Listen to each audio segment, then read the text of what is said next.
c'est le temps d'apprendre le point à l'endroit. Donc, le point à l'endroit, dans le tricot, il y a techniquement que deux points qu'on utilise vraiment. C'est le point à l'endroit et le point à l'envers.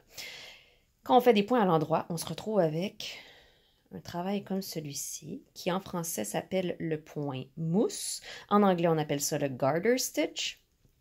Et ce n'est que des rangées de points à l'endroit. Vous allez noter que ce travail est réversible, c'est-à-dire que des deux côtés, c'est la même chose. Si on tire bien, on voit entre les lignes de bosse des petits V. Donc les petits V sont les points qu'on fait à l'endroit et les petites bosses, les points à l'envers. Donc chaque petite bosse correspond à un V de l'autre côté. Et chaque V correspond à une petite bosse de l'autre côté. On a un envers et un endroit. Donc, si on fait que des points endroits toujours, on arrive avec ce tissu qui est assez extensible et assez épais. On peut faire un cache-cou, on peut faire des lavettes, on peut faire toutes sortes de choses avec ce point, évidemment. Pas juste des échantillons. Donc, ici, j'ai ma première rangée de points que j'ai montés avec la méthode simple, comme j'ai fait dans le premier vidéo. Donc, la première méthode qui n'est que de faire des loops avec notre pouce. OK? Donc, ça donne ce type de travail et je vais vous montrer comment tricoter le point endroit à partir de ce montage. Et vous allez voir que cette première rangée va être la plus difficile de toutes vos rangées. Donc, ne vous inquiétez pas si c'est plus long, plus difficile, plus frustrant de faire la première rangée avec le montage simple. Vous allez voir que la prochaine rangée va être beaucoup plus facile.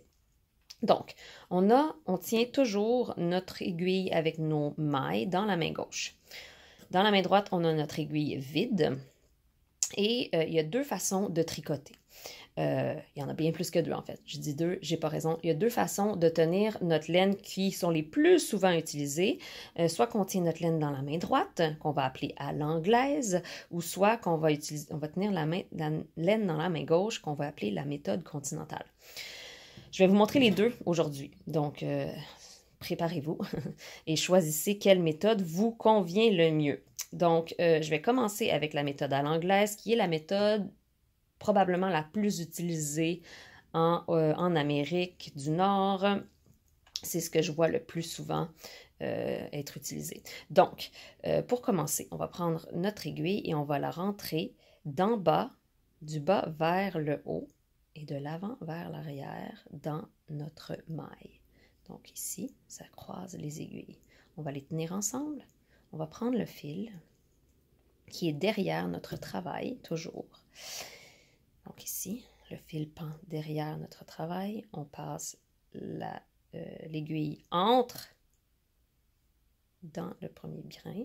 J'ai dit entre, ça ne voulait rien dire. Je voulais dire dans le brin. On va prendre notre fil.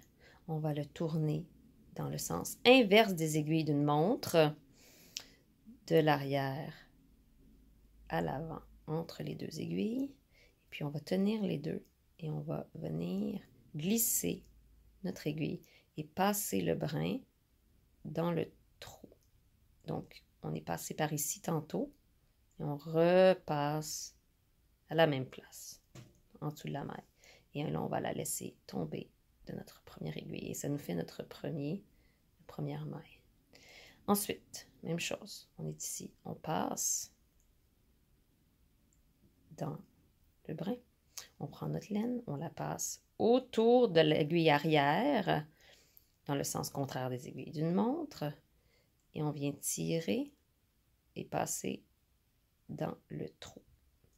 Je vais changer d'angle pour qu'on puisse bien voir. Je suis peut-être dans la lumière. C'est peut-être pas facile de voir cette laine qui est un peu plus foncée. Donc ici, on glisse et on voit ici cette laine qui veut passer dans le trou, comme ça. Donc on passe ici, autour et dans le trou. N'inquiétez-vous pas, je vais le refaire plusieurs fois. Et surtout que la première rangée est définitivement plus difficile. Et l'erreur que beaucoup de gens font, c'est de tirer ensuite comme ça. Vous voyez comment, si je tire, je peux faire une espèce de gros trou entre mes deux mailles. Et là, toutes ces mailles-là sont beaucoup trop serrées. Et ces mailles-là aussi, ça va être vraiment difficile de venir tricoter. Donc, je vous dis, gardez vos aiguilles le plus proche possible.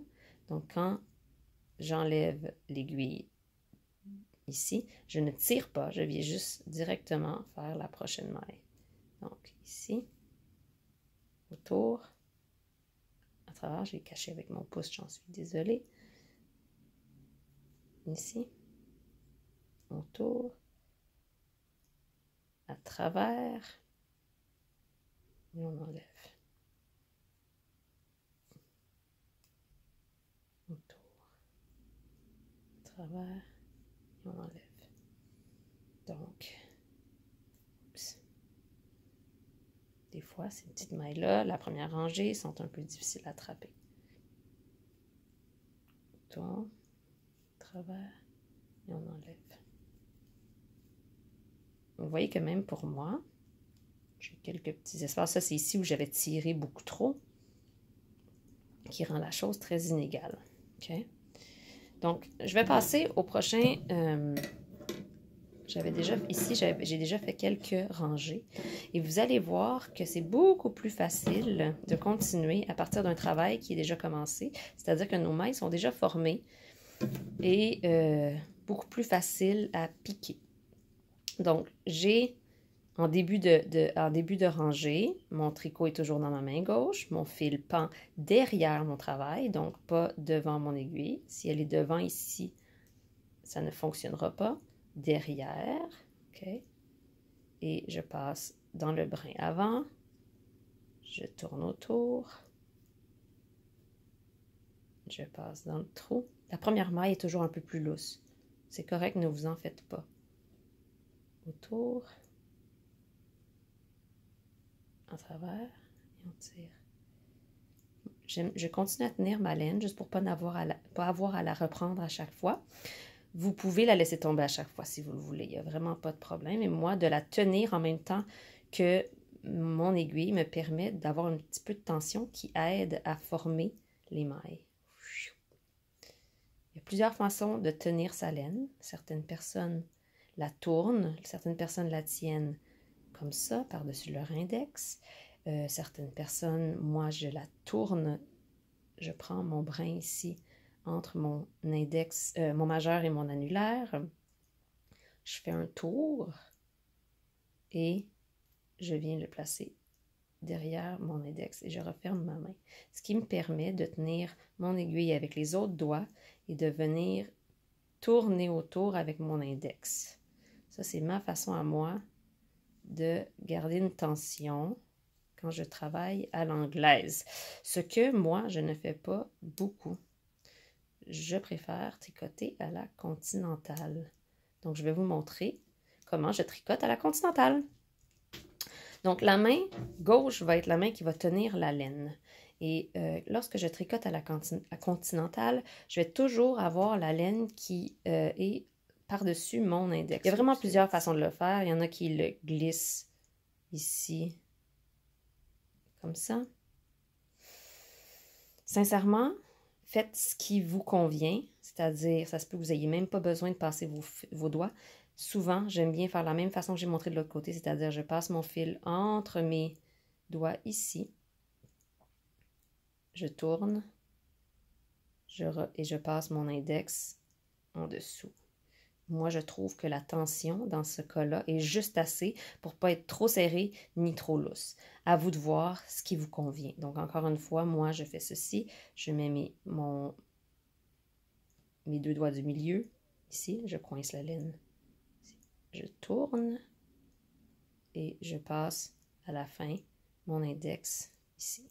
Et je viens tenir mes aiguilles. Et là, j'ai toujours une tension dans mon fil. La tension dans le fil qu'on travaille à la continentale est vraiment importante parce qu'on va venir chercher le fil avec notre aiguille droite au lieu de faire des grands mouvements avec notre laine. Donc, même chose, on passe en dessous, comme ça. Au lieu d'aller tourner le fil autour. Ce qu'on pourrait faire et passer au travers, on vient chercher la laine puis la passer au travers du trou. Est-ce que vous voyez la ressemblance avec la vidéo d'avant où je parlais du cast-on à la méthode continentale où on vient chercher le brin qui est sur l'index et on vient le passer dans le trou? C'est exactement la même technique. Donc, on passe en dessous ici. On vient chercher le brin derrière. Par-dessus, on va le chercher et on le passe dans le trou qu'on vient ou d'où on vient d'arriver. On arrive par en dessous ici, dans ce trou-là ici. Le voyez-vous? Ici. Je sais que vous ne pouvez pas me répondre, vous êtes dans la vidéo, mais moi, j'aime bien répondre aux vidéos. Donc, ici, je passe, ça fait un trou. Je vais chercher derrière. Je passe dans le trou et j'enlève ma maille. Donc, ça, c'est la méthode à la continentale. Une des raisons pourquoi les gens aiment beaucoup, c'est que plusieurs personnes arrivent à avoir plus de vitesse avec cette technique-là. Et surtout, plus de vitesse quand ils alternent entre les points endroits et les points envers. Et vous allez voir ça quand je vais vous montrer à faire des côtes. Donc voilà, l'effet du tricot continental ou du tricot à l'anglaise est la même chose parce que dans les deux cas, la laine est derrière, on pique de la même façon et on enroule notre laine dans le même sens. C'est juste qu'on a un angle différent, ce qui fait que dans le cas à l'anglaise, je fais un mouvement avec ma main autour de l'aiguille. Je tourne. Ça, c'est une belle façon de montrer qu'on veut que notre laine soit à l'arrière du travail, mais par le bas.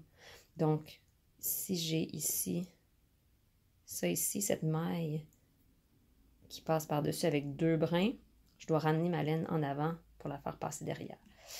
Donc, je peux vous montrer encore quelques points autour. Et on recommence. Tour, travers,